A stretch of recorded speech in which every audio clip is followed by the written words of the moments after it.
पुण्यात अजित पवारांनी भाजपला रोखण्यासाठी नवी रणनीती आखली आहे। शरद पवारांच्या राष्ट्रवादी आणि काँग्रेस सोबत आघाडी करून अजित पवार नवी खेळी खेळण्याच्या तयारीत आहेत का, असा सवाल उपस्थित करण्यात येतोय।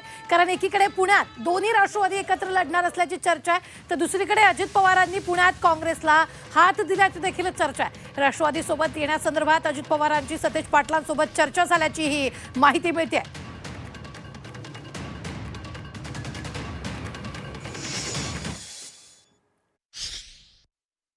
या राज्यातल्या कुठल्याही पक्षाच्या कुठल्याही नेत्याबरोबर सहजपणे चर्चा करू शकतात। त्याच्यामुळं सन्माननीय सतेज पाटील साहेबांशी त्यांचं काही बोलणं झालं असेल तर ते मला माहिती नाही, कारण की ते त्या दोघांच्या मधलं बोलणं आहे।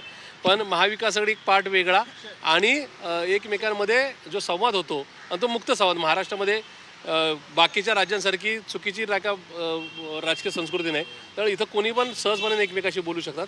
तसं बोलणं झालं असेल तर पुढे त्या कृतीतून ते दिसेल। काय काय घडेल हे 2-4 दिवसामध्ये आपल्याला कळेल, कोण कोणाबरोबर जाते, कशी युती होते। परंतु अशा आघाड्या टिकत नसतात।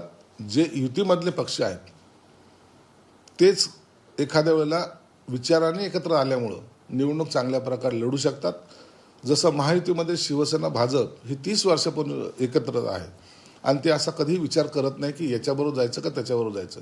म्हणून मला वाटतं निवडणुकीमध्ये शक्यतो जे महायुतीमध्ये घटक पक्ष आहेत त्यांनी एकत्रपणे निवडणुका लढल्या पाहिजे।